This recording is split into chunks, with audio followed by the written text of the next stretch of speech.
Sometimes you dig into the historical record and a name just stops you in your tracks. In the court documents of 1850s Oklahoma Territory, that name is Sarah Granger. It was whispered with this mix of terror and, honestly, fascination. And today, we're going to pull apart the story of a woman who took on the entire system designed to own her.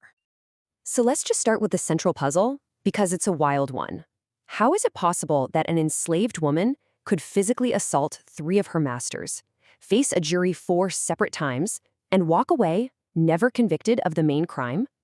That's the question that completely baffled the legal system back then. And it forces us to look beyond the black and white text of the law. All right, so to get our heads around this, we have to start with the woman at the center of it all. To the people in power, she was seen as a dangerous anomaly, but probably not for the reasons you're thinking. Now, if you were picturing some physically imposing figure, think again. Sarah was barely over 5 feet tall. Her power, her real weapon, wasn't physical strength. It was something she was never, ever supposed to have. She could read. She taught herself in secret, and that forbidden knowledge would become the absolute key to her survival. And then, at just 18, her life is just upended. She's sold, torn away from her family, and dragged to Oklahoma Territory. Her new master was a man named James Wickham, a man known for a feared and predictable pattern: Tuesday night visits to the cabins of enslaved women. It was a kind of open secret, the kind everyone knew and no one spoke about. It didn't take long for that predatory pattern to lead to a showdown. We're talking just 5 months after she arrived, and it was a confrontation that was as violent as it was calculated. So picture this. Wickham comes into her cabin one of those Tuesday nights. But Sarah doesn't cower. She looks him in the eye and gives him this very clear, very direct warning.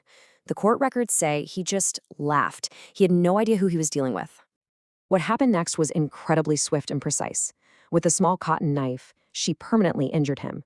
The doctor who treated him later testified that the axe showed remarkable anatomical knowledge. And then here's the thing. She doesn't run. She walks right up to the main house, hands the knife to Wickham's wife, and calmly sits on the porch to wait. Okay, let's be really clear here. Under the law of the time, this should have been an open and shut case. What she did was a capital offense. Execution. Period. But after 7 hours, the all-white, all-male jury came back with a verdict that was just impossible. Not guilty.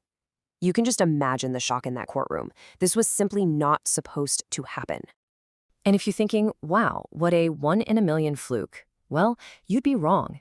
This wasn't a one-off. It was the start of a pattern that would make Sarah Granger a legend and a terror across the territory.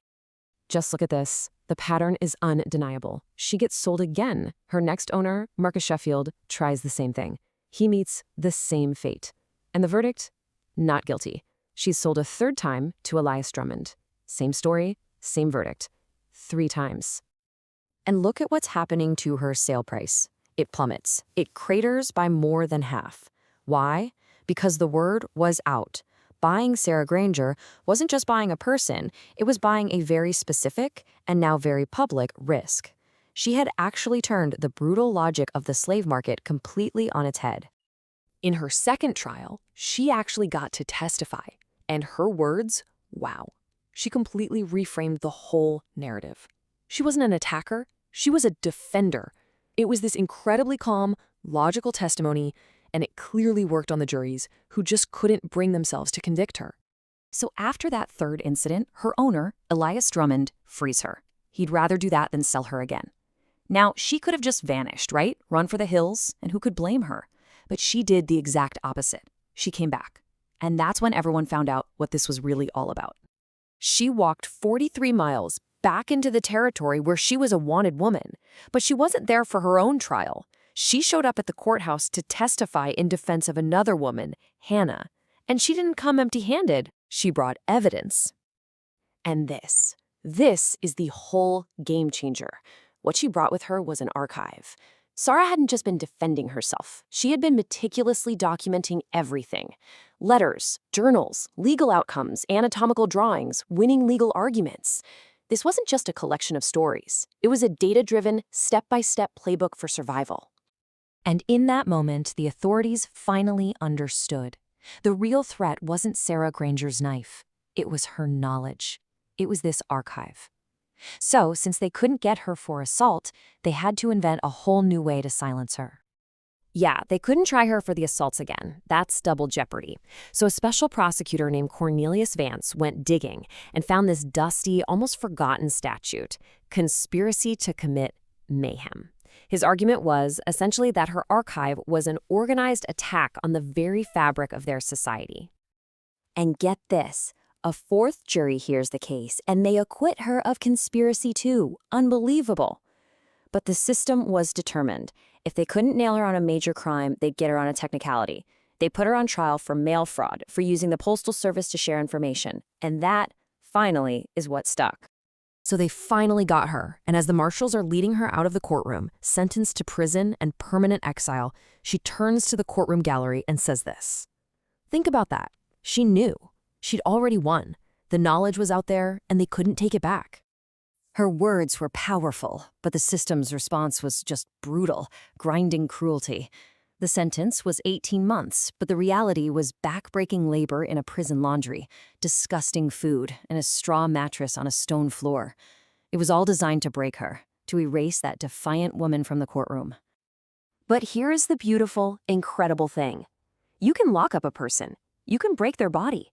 But you can't imprison an idea. Her life's work, the archive, it turned out to be exactly what we're calling it, unbreakable. She tragically dies of pneumonia in prison at just 34 years old, but that's not the end of her story. Not even close. A year later, her legal tactics pop up in a trial in Arkansas. Years after that, Union officers are shocked to find communities of formerly enslaved people who are, in their words, unexpectedly organized and know their legal rights. Her work lived on long after she was gone. The system did everything it could to erase her.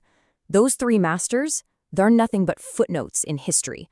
Her body was thrown into an unmarked mass grave, the ultimate act of trying to make someone disappear. But they couldn't bury what she built. They couldn't bury the idea that documentation is resistance.